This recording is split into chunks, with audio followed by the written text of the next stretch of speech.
Hi, everybody. This is David Siegel, and welcome to the third SunCast of the 2020 season.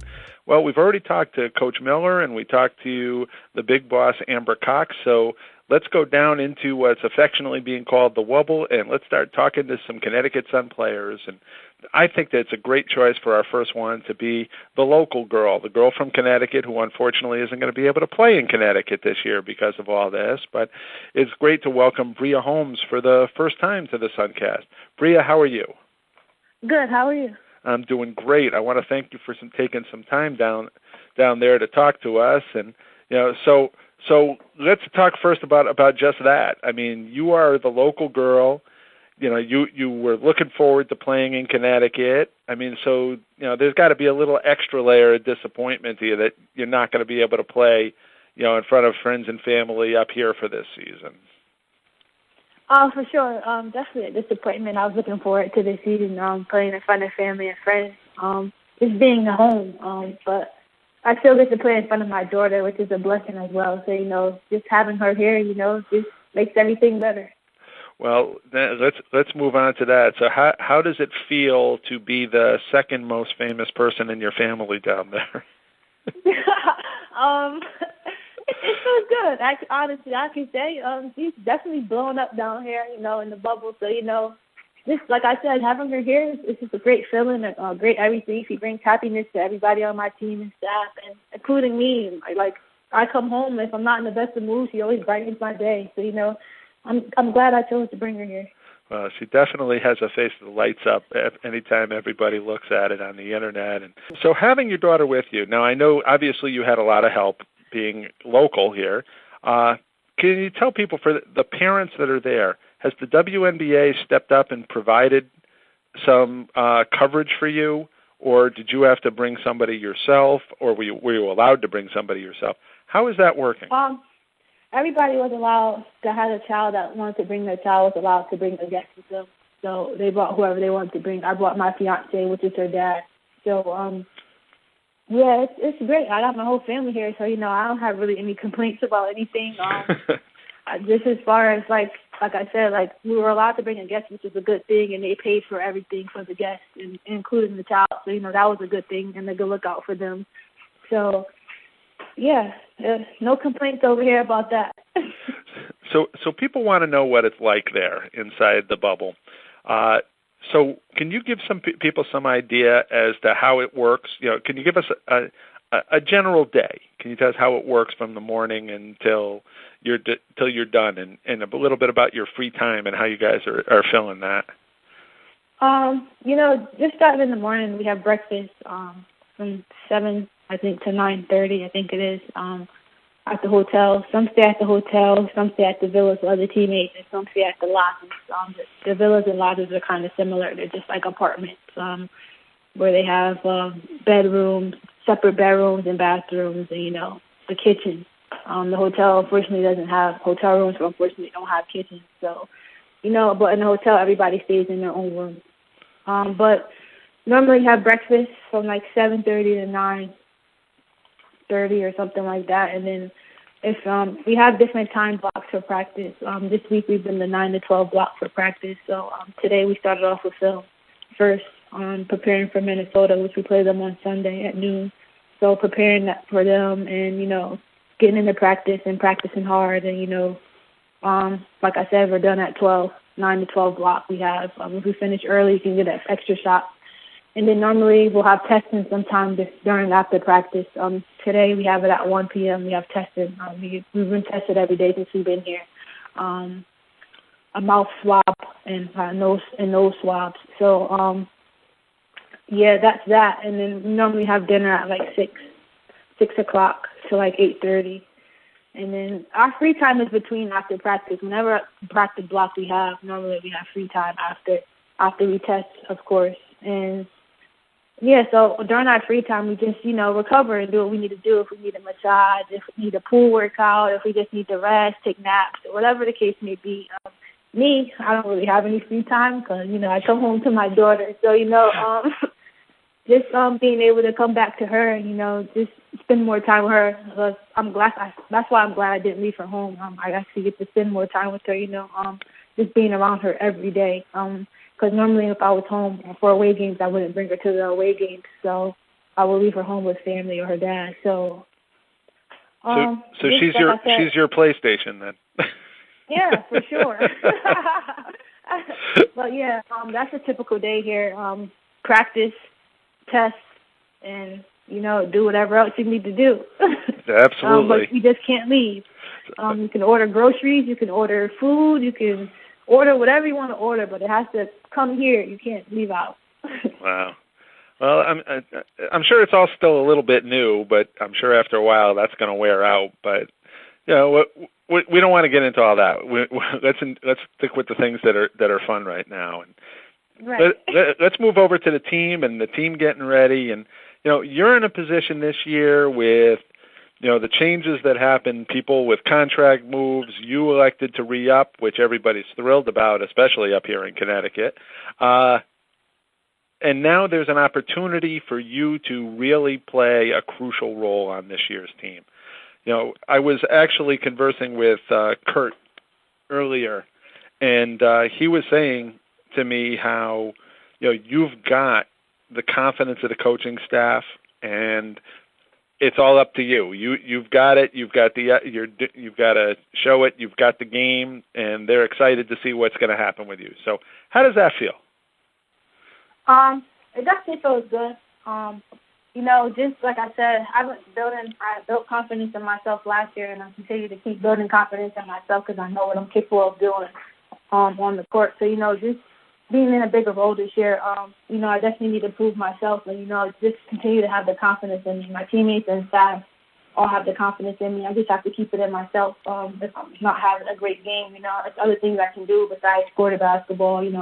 I love to play both sides of the floor. So, defense gets my offense going, I feel like. So, just being in a bigger role this year, like I said, definitely it's something that I need to prove to myself and to others that I'm here, and I can do much more than what I did last year.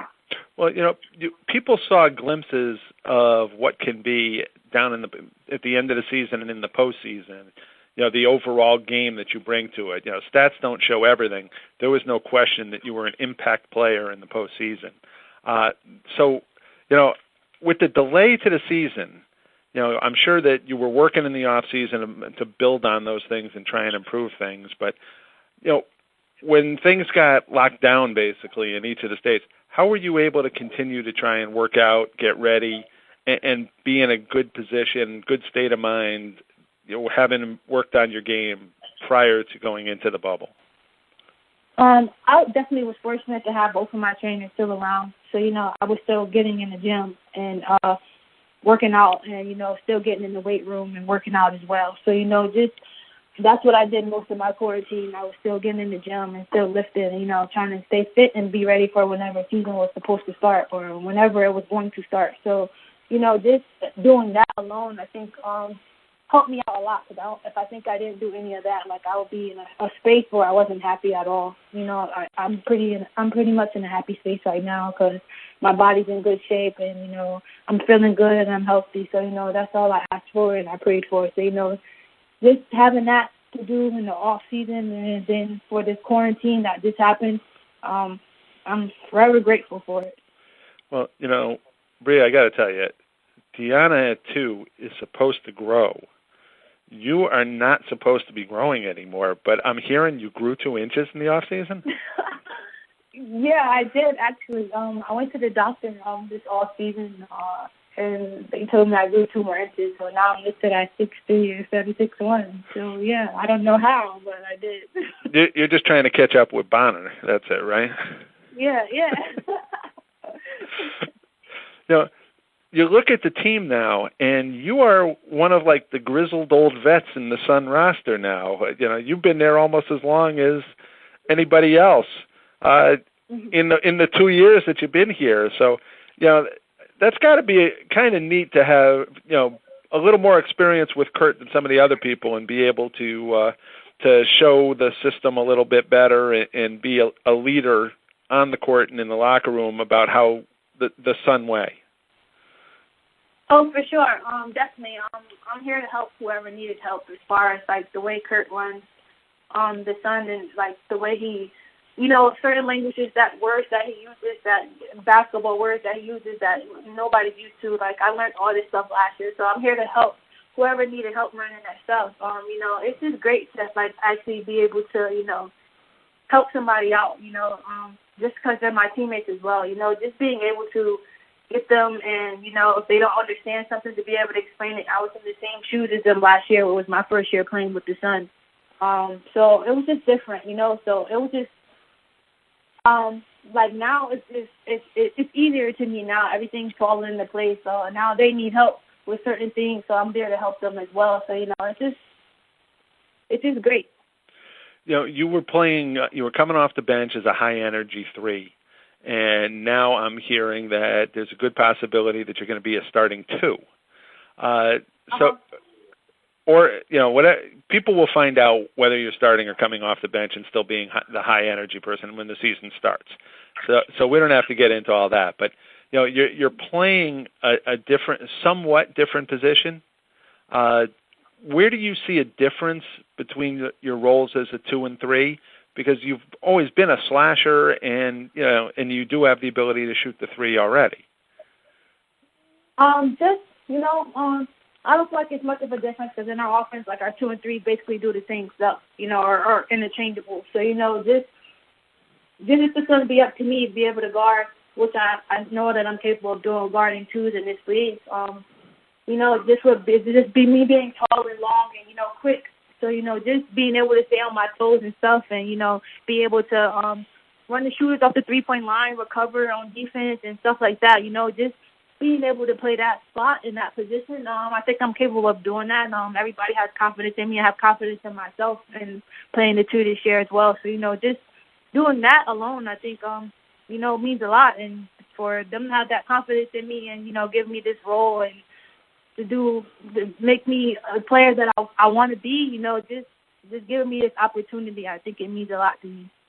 Well, Kurt has always talked about that he really would like a good, strong, solid defensive team. And he had some, and some didn't really buy into playing defense that much. But I look at this roster now, and even without Jonquel there, you look at Jazz and AT and you and eventually Brian January, and this is one hell of a defensive team. So, he's got to be excited about that. Oh, for sure. Like I said, the starting 5 that we have right now, we're very long. I feel like we're all good defensive players, and even the ones coming off the bench, everybody bought in, and that's all it was going to take for everybody to buy into it. And I feel like everybody's bought into it. So just being able to play both sides of the floor is a good thing, because nowadays you don't see that a lot in many teams or players. So then the other thing is, since Kurt's so happy, I mean, we've seen him dancing around in the bubble and practice. He seems to be, busting a move all the time. How do you rate Kurt's dance moves? Pretty different. I'm not used to seeing him dance or anything, so it was different seeing him do that and stuff. And so I don't know. It was different. Well, as opposed to yelling. Yeah, way different. I was asking with nobody in the crowd. I want to know if he's going to be able to control his language that everybody's going to be able to hear. Yeah, this is going to be a tough season for anybody that can control their language and stuff, because there's no fans. Well, just a couple other quick questions, and then I'll let you go. Thank you for the time. Talking about the team, I had some people ask some questions on the internet that were asking. First of all, one person specifically wanted to send their gratitude for the sacrifices that all of the team is making to make sure there's a season there. So let me share that. So you've got all these players. How is everybody fitting into different roles? How much of it is feeling out where they will play, and how much of it is, okay, like take somebody like a Jackie Jamelos. She is a great shooter. I mean, is that where Kurt's focusing on her role right now, and is she fitting in there? Or is it, moving around and seeing what people can do when you haven't played with them before? I think it's moving people around and seeing what they can do. But mostly everybody's in the right position. Everybody's in the right position and playing the right position. So, we're evened out. There's people that can play multiple positions as well. So, just having that alone helps us out a lot because everybody doesn't have to play like one certain position. Like we can go small, we can go big, we can, it's different lineups that we could possibly have, and which is a great thing because you don't always want to have the same lineup sometime or, you need to get everybody involved. So I think everybody can be involved because everybody can play a different position or, play together. When you look at this year's team and you look at Washington specifically, you came into the offseason, we want another chance. We want to build on what we did last year. Does it, with the delay in starting, the changes in the rosters for the most part, people sitting out and all, does it still feel like you're building on last year's season, or does it feel like it's a new start for everybody? I think that we just, need to keep on building. Again, it's going to take time for everybody to get used to each other and, us to get back to where we were last year. It's a long road to get back there, Last year was a great year for us, and with a whole new team this year, new people and everything else, new different type of players. Everybody just has to adjust to each other and be able to read each other, know everybody's weaknesses and strengths, and that's going to take time. We're not used to playing with each other all the time like we were last year.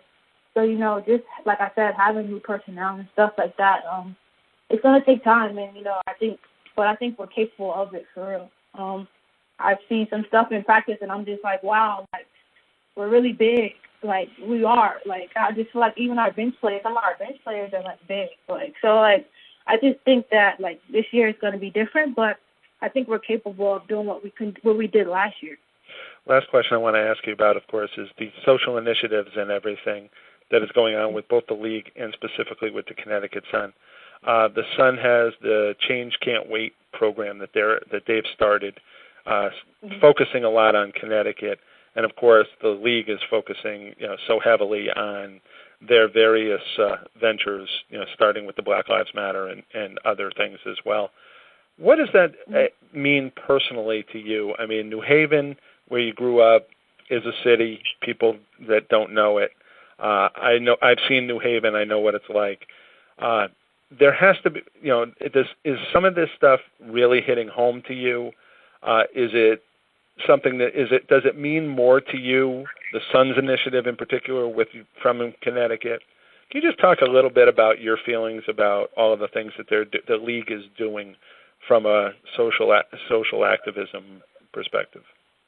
I think it's a great thing, what they're doing, especially in Connecticut, being that I'm from there and stuff, it definitely can't wait. I think a lot of stuff has been overlooked and, just passed on and not really cared about.